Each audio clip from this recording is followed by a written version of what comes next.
Hello friends, मेरा नाम दीपावली देवी। मैं राजकीय नेशनल महाविद्यालय सिरसा में हिंदी विभाग में कार्यरत हूँ। आज मैं आपके सामने अज्ञे की कविता नाच लेकर उपस्थित हुई हूँ। अज्ञे का जन्म 7 मार्च 1911 ईस्वी में कुशीनगर उत्तर प्रदेश में हुआ। उनको उनके काव्य संग्रह कितनी नाव में कितनी बार, जो कि 1978 में लिखा था, उस पर उनको ज्ञानपीठ पुरस्कार से नवाजा गया है। आंगन के पार द्वार, जो कि 1964 में लिखा गया काव्य है, इस पे उनको साहित्य अकादमी पुरस्कार मिला है। अज्ञे जी को तार सप्तक के लिए भी याद किया जाता है, क्योंकि तार सप्तक एक ऐतिहासिक घटना थी। इनका पूरा नाम सच्चिदानंद हीरानंद वात्स्यायन अज्ञे जी है। अज्ञे जी की भाषा शैली खड़ी है, बोली है। अज्ञे जी के लिए जो उपनाम मिला है अज्ञे जी, इसके पीछे भी एक दिलचस्प कहानी है। अज्ञे जी क्रांतिकारी स्वभाव के थे। इनके लिए इसलिए वो उनके जो दोस्त थे भगत सिंह, सुखदेव, वो उनके साथ रहते थे और उनके लिए बम का निर्माण करते थे। और वह सभी उनके दोस्त उन्हें वैज्ञानिक या साइंटिस्ट कहकर बुलाते थे, जिसके कारण अज्ञे जी को 1930 ईस्वी में जेल में जाना पड़ा। तो जेल में ही अज्ञे जी ने एक कहानी लिखी। कहानी लिख के अज्ञे जी ने उस कहानी का कोई नाम नहीं दिया, कोई लेखक नहीं था उस पर। और वह कहानी लिखकर अज्ञे जी ने हंस के संपादक के पास भेज दी। और हंस का संपादक कौन था उस समय? प्रेमचंद। और उस पर कोई नाम नहीं था। वहाँ पर जैनेन्द्र कुमार भी थे। उन्होंने वो कहानी पढ़ी, बड़ी अच्छी लगी। और तब वहाँ उस समय विचार विमर्श हुआ और प्रेमचंद जी ने अज्ञे जी का जो नाम है, अज्ञे का नाम उस समय उनको सुझाया कि जो ये कहानी लिखी गई है, इस कहानी का नाम क्या, किसके उस पर नाम पर लिखना चाहिए? अज्ञे जी के नाम पर। तभी से जो अज्ञे जी हैं, यह उपनाम उनको मिला। अज्ञे जी ने साहित्य के लगभग सभी विधाओं पर कार्य किया है, क्योंकि अज्ञे जी एक प्रगतिवादी कवि भी रहे हैं। प्रयोगवाद और नई कविता के लिए भी उनको याद किया जाता है। अज्ञे स्वभाव से ही विद्रोही थे और उनकी यह विद्रोही भावना उनके हर काव्य रचना में देखी जा सकती है, या उनके हर साहित्य में देखी जा सकती है। साहित्यिक सृजन के क्षेत्र में अज्ञे जी ने एक साथ कवि, कथाकार, आलोचक, संपादक आदि विविध रूपों में अपने साहित्यिक प्रेमियों को लुभाया है। और दूसरी ओर व्यवहारिक जगत में, जैसे फोटोग्राफी, चरम शिल्प, पर्वतारोहण, सिलाई कला आदि से भी लोगों को चुकाया है। लेकिन उनका कवि व आलोचक व्यक्तित्व ही सबसे अधिक लोकप्रिय हुआ है। कवि क्षेत्र में उनका सबसे विशिष्ट अवदान यह है कि उन्होंने तत्कालीन परिवेश के अनुकूल कविता को जीवन की अनुरूपता में ढालकर एक नई काव्यात्मक चेतना के लिए एक नया वातावरण रचा है। वैसे तो अज्ञे प्रगीतात्मक अभिव्यक्ति वाली छोटी कविताओं के कवि माने जाते हैं, किंतु उन्होंने एक लंबी कविता भी लिखी है, जो कि असाध्य वीणा है। यह उनकी एकमात्र लंबी कविता है, जिनकी रचना रमेश चंद्र शाह के अनुसार 20 जून 1961 के दौरान हुई। यह कविता अज्ञे के काव्य संग्रह आंगन के पार द्वार में संग्रहित है। अज्ञे जी, जब ज्ञानपीठ पुरस्कार की बात आती है, तो आज मैं आपको थोड़ा सा ज्ञानपीठ पुरस्कार के बारे में भी बताती हूँ। ज्ञानपीठ जो पुरस्कार है, ये भारतीय साहित्य के क्षेत्र में दिया जाने वाला सर्वोच्च पुरस्कार है। यह पुरस्कार भारतीय ज्ञानपीठ की तरफ से दिया जाता है, जिसकी स्थापना श्री साहू शांति प्रसाद जैन ने की थी।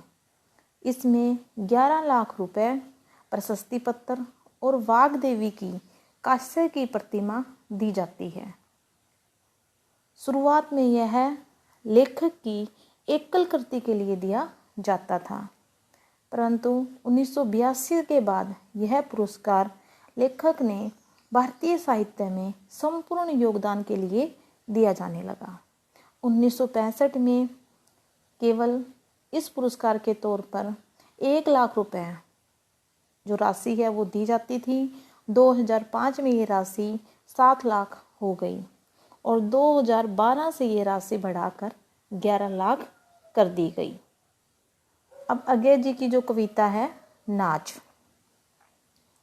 एक तनी हुई रस्सी है जिस पर मैं नाचता हूँ, जिस तनी हुई रस्सी पर मैं नाचता हूँ वह 2 खंभों के बीच है।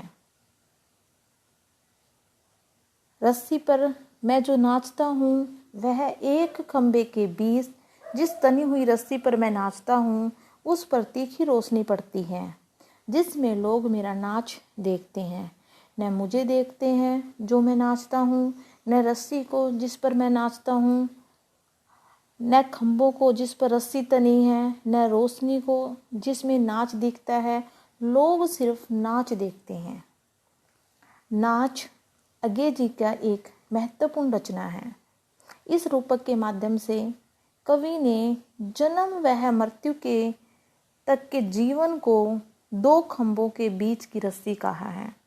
अर्थात जो रस्सी है वो हमारा पूरा जीवन है और जो 2 खंभे हैं वो 1 खंभा जन्म का प्रतीक है और जो दूसरा खंभा है वो मृत्यु का प्रतीक है। जो रस्सी है वो जो बंधी हुई है 2 खंभों के बीच में वह जीवन का प्रतीक है। मानव द्वारा जीवन के जीने को ही कवि ने नाच कहा है, क्योंकि मानव सदैव अपने जन्म और मृत्यु के बीच नाचता ही रहता है। यहाँ पे अगेय जी ने माना है जीवन एक तनी हुई रस्सी के समान ही है जो जन्म और मृत्यु रूपी 2 खंभों के बीच बंधी हुई है।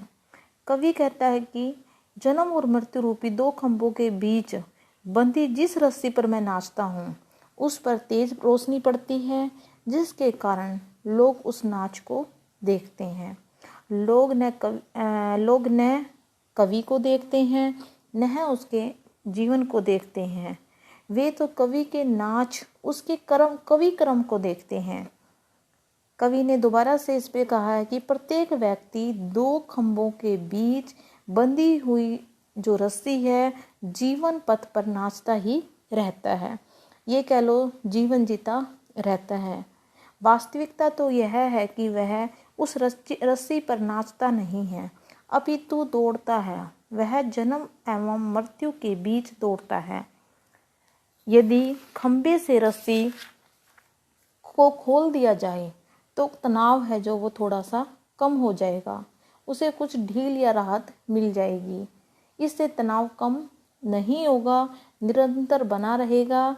जीवन में व्याप्त तनाव कम कभी भी नहीं होता है।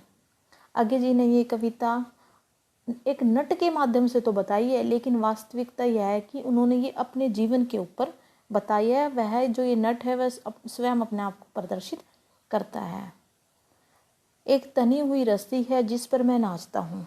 यहाँ पे कवि जी क्या कहना चाहते हैं कि जो रस्सी तनी हुई है जिस पर मैं नाचता हूँ, जिस पर अगेय जी या नट नाचते हैं, जिस तनी हुई रस्सी पर मैं नाचता हूँ वह 2 खंभों के बीच है। 2 खंभों के बीच का मतलब क्या है? एक खंभा जीवन का, जन्म का, और दूसरा जो खंभा है वो मृत्यु का प्रतीक है। ये समझो 2 खंभे हैं, एक खंभा है वो किसका? जन्म का, और जो दूसरा खंभा है वो मृत्यु का। रस्सी पर जो मैं नाचता हूँ और जो 2 खंभों के बीच में एक रस्सी है वह एक खंभे से दूसरे खंभे तक का नाच है। जो रस्सी है वो जीवन है और जो कवि है वो क्या कहता है कि वो एक खंभे से दूसरे खंभे तक नाचता है।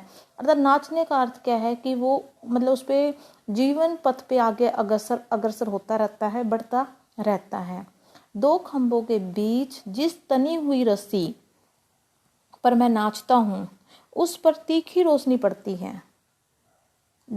यहाँ पे कवि जी अगेय जी क्या समझाना चाहते हैं कि 2 खंभों के बीच जिस तनी हुई रस्सी पर मैं नाचता हूँ, 2 खंभे हैं, उस पे एक रस्सी बंधी हुई है, उस पे कवि अपना पूरे जीवन का जो कर्म है वो करते रहते हैं और उस तनी हुई रस्सी पर क्या पड़ता है? तीखी रोशनी पड़ती है, जिसमें लोग मेरा नाच देखते हैं। न वे मुझे देखते हैं जो मैं नाचता हूँ, न रस्सी को जिस पर मैं नाचता हूँ, न खंभों को जिस पर रस्सी तनी हुई है, न रोशनी को जिसमें नाच दिखता है। लोग सिर्फ नाच देखते हैं। कहने का तात्पर्य यह है कि लोगों को किसी कार्य, उनको कोई मतलब नहीं है कि रस्सी बंधी हुई है, जीवन चल रहा है। लोगों को क्या है कि वो सिर्फ नाच दिखाई देता है। वो नाच नहीं है, वो कवि का जीवन पथ पे बढ़ना है, या ये कह लें कवि किस प्रकार जीवन जी रहा है उसको दिखाने की कोशिश की है। केवल वो दर्शकों के लिए तो मनोरंजन हो सकता है जिस रस्सी पर कवि चला रहे हैं, लेकिन वास्तविकता यह है कि नट को या कोई भी व्यक्ति लगा लो, ये मानव जीवन पूरे पे लिखी गई है कि रोजी रोटी कमाने के लिए संघर्ष करना पड़ता है। अगे जी ने यहाँ पर उसी संघर्ष को दिखा रखा है। एक और बात है कि जो नाच है, कविता नाच दो प्रकार का हो सकता है यहाँ पे। एक नाच वो है जो व्यक्ति प्रसन्नता व उल्लास से नाचता है, जिसमें खुशी होती है। वो जब व्यक्ति प्रसन्न होता है तो उस समय वो नाचता है। दूसरा नाच जो अगे जी ने दिखाया है, वह नाच कोई खुशी में नहीं नाचा गया है, वह नाच हमारी मजबूरी में किया गया कर्म है। जो व्यक्ति रोजी रोटी कमाने के लिए जो कार्य करता है उसको अगे जी ने यहाँ पे दिखाया है। समझ में आया? आगे देखो, अब मैं कविता को थोड़ा सा आगे बढ़ाती हूँ। पर मैं जो नाचता, जो जिस रस्सी पर नाचता हूँ, जो जिन खंभों के बीच है, जिस पर जो रोशनी पड़ती है, उस रोशनी में उन खंभों के बीच उस रस्सी पर असल में मैं नाचता नहीं हूँ। मैं केवल उस खंभे से इस खंभे तक दौड़ता हूँ और इस या उस खंभे से रस्सी खोल दूं कि तनाव चुके और ढील में मुझे छुट्टी हो जाए। पर यह तनाव ढलता नहीं है। मैं इस खंभे से उस खंभे तक दौड़ता हूँ, पर तनाव वैसा ही बना रहता है। सब कुछ वैसा ही बना रहता है। पर मैं जो नाचता हूँ, यहाँ पे अगे जी क्या कह रहे हैं कि जो मैं जीवन में संघर्ष करता हूँ, जिस रस्सी पर मैं नाचता हूँ, वह दो खंभों के बीच है। अर्थात कवि यह कहना चाहते हैं कि वो जो जीवन का संघर्ष है, जो प्रत्येक व्यक्ति को करना पड़ता है, तो वही कार्य अगे जी भी अपने जीवन में करते हैं। देखने वालों को वो क्या लगता है कि वो नाच है, लेकिन वास्तव में वो कोई नाच नहीं है। वह रोजी रोटी कमाने का साधन है या कवि का कर्म है। उसमें जिस पर रोशनी पड़ती है, उन खंभों के ऊपर जो रोशनी पड़ती है, उस रोशनी में उस खंभों के बीच जिस पर रस्सी बंधी है, असल में मैं नाचता नहीं हूँ। कवि यहाँ पे ये भी बताने की कोशिश कर रहे हैं कि मैं उस खंभे से इस खंभे तक नाचता नहीं हूँ। मैं क्या कर रहा हूँ? मैं केवल उस खंभे से इस खंभे तक दौड़ता हूँ। दौड़ने का मतलब क्या है कि तेजी से वो कार्य कर रहे जीवन जीने के लिए, ताकि कुछ विकास कार्य कर सकूँ, कुछ आगे बढ़ सकूँ। पर इस या उस खंभे से रस्सी खोल दो। लेकिन फिर कवि का मन क्या करता है, कई बार हमारे जीवन में इतनी मुसीबतें, इतने कष्ट आ जाते हैं कि व्यक्ति हताश हो जाता है। और जब व्यक्ति हताश होता है तो उसका मन क्या करता है कि अपने जीवन लीला समाप्त कर दूं। वैसी ही बात अगे जी ने भी बता रखी है। वह चाहता है कि उसका मन क्या करता है कि जो रस्सी बंधी हुई है दो खंभों के बीच, उस रस्सी को खोल दूं। और रस्सी खोलने का मतलब है कि कवि अपनी जीवन लीला समाप्त कर ले, और जो उसके जीवन में जो तनाव है वो कुछ कम हो जाए और उसको इस जीवन से छुट्टी मिल जाए। पर तनाव ढीलता नहीं है। लेकिन क्या ऐसे करने से तनाव कम हो जाएगा? ऐसा करने से तनाव नहीं कम होता, बल्कि क्या है, जो पीछे जो बच जाता है परिवार, उनके लिए मुसीबतें और ज़्यादा बढ़ जाती हैं। और मैं इस खंभे से उस खंभे तक, वो नाचता नहीं है, वो दौड़ता है, जीवन का संघर्ष में आगे बढ़ता रहता है। कवि ने यहाँ पे रहस्यात्मक शब्दावली का प्रयोग किया है, या कहूँ बड़े सुंदर तरीके से रहस्यात्मक शब्दावली का प्रयोग किया है और एक नाच को रूपक के रूप में प्रस्तुत किया है। नट का भी यही जीवन है। वह रस्सी पर नाचता है, दौड़ता है, कभी तेज गति से चलता है और दर्शक समझते हैं कि वह नाच रहा है, लेकिन यह उसकी मजबूरी है, क्योंकि उसको अपनी रोजी रोटी कमानी है, अपने बच्चों का पेट पालना है। जिसके कारण वह भी एक इतनी जिसमें उसकी जान का खतरा है, ऐसा कार्य भी नट करता है। और यहाँ पे नट लगा लो, चाहे पूरे जीव मानव जाति को लगा लो, चाहे कवि अज्ञे जी को लगा लो, यह प्रत्येक व्यक्ति को इस समय से गुजरना पड़ता है। और कई बार ऐसी परिस्थितियाँ आ जाती हैं कि मनुष्य इस जीवन से पीछा छुड़वाने की कोशिश करता है, लेकिन यह यहाँ पे कवि ने बता रखा है कि मन करता है, लेकिन ये जीवन में कभी भी करना नहीं चाहिए। और मैं इस खंबे से उस खंबे तक दौड़ता हूँ, और फिर जब उसको अपने बच्चों की याद आती है कि मेरे पीछे से मेरे बच्चों का क्या होगा, वो दोबारा से इस मानसिकता को छोड़ देता है और वो दोबारा से उस रस्सी पर चलना प्रारंभ कर देता है जो कि दो खंभों के बीच है। दोबारा से उस जीवन पथ पे आगे बढ़ना शुरू कर देता है। कहता है कि मैं अब थोड़ा सा और तेज़ी से चलना शुरू कर देता हूँ, क्योंकि उसको अपने बच्चे दोबारा से याद आ जाते हैं कि बच्चे किस प्रकार, अगर मैं मर जाता तो मेरे बच्चों का क्या होता। लेकिन तनाव है, वो दौड़ना शुरू कर देता है, लेकिन वो तनाव है वो वैसा ही बना रहता है, सब कुछ वैसा ही बना रहता है। जो मुसीबतें आई हैं वो मुसीबतें अब कवि को क्या दिखती कि उसके सामने वो एज इट इज़ खड़ी हैं। अब जीवन को क्या है, कवि को क्या करना है, या आगे जी को क्या करना है, या किसी भी मानव को क्या करना है कि उन परिस्थितियों से लड़ना है।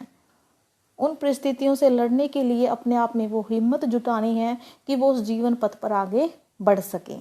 वैसा ही आगे जी भी करते हैं, सब कुछ वैसा ही बना रहता है। मुसीबतें कभी आती हैं कभी जाती हैं, जो जीवन है ऐसे ही आगे संघर्षशील रहता है। आगे क्या है, और वही मेरा नाच है जिसे सब देखते हैं, मुझे नहीं, रस्सी को भी नहीं, खंबे नहीं, रोशनी नहीं, तनाव भी नहीं, देखते हैं बस नाच। फिर कवि जी ने बता रखा है कि वही मेरा नाच है जिसे सब देखते हैं। किसी का ध्यान ना रस्सी पे होता है, ना मेरे पे होता है ना खंभों के पे होता है, ना रोशनी पे होता है। सबका ध्यान किस पे होता है, जो नाच है उस पे होता है। जो व्यक्ति कर्म करता है उसी पर सभी का ध्यान होता है।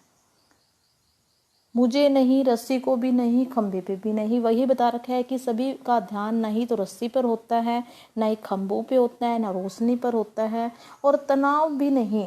देखने वाले जो दर्शक हैं वो कुछ भी नहीं देखते हैं, वो केवल नाच देखते हैं। जो व्यक्ति जीवन में संघर्ष करता है उनको सब वैसा ही दिखाई देता है।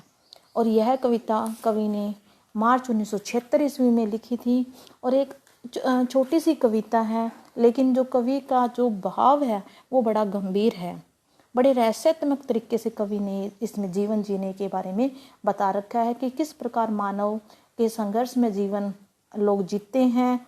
और उसमें कई बार साधन नहीं होते, हमारे पास पूरे परफेक्ट साधन नहीं होते, लेकिन फिर भी सभी को जीवन जीना पड़ता है। कभी खुशी कभी गम, ये जीवन में चलता रहता है।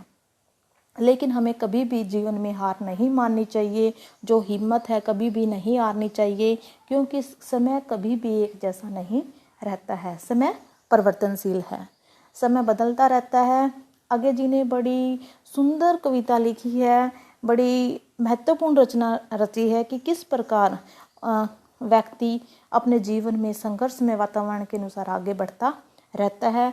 रूपकों का भी बड़ा सुंदर प्रयोग किया है कवि ने। जन्म व मृत्यु दोनों के बारे में बता रखा है। जो रस्सी है वो जीवन के रूप में दिखा रखी है, जो खंबे हैं, एक खंबा जन्म का, दूसरा खंबा मृत्यु का प्रतीक है। आगे जी को जो ज्ञानपीठ पुरस्कार मिला है उसके बारे में थोड़ा सा बताया है। उनको साहित्य अकादमी पुरस्कार से नवाजा गया है, ये भी बताया है। आशा करती हूँ कि आगे की कविता आपको, जो नाच कविता आपको समझ में आई होगी। मैंने भी अच्छे से कार्य करवाने की कोशिश की है। धन्यवाद। Good bye.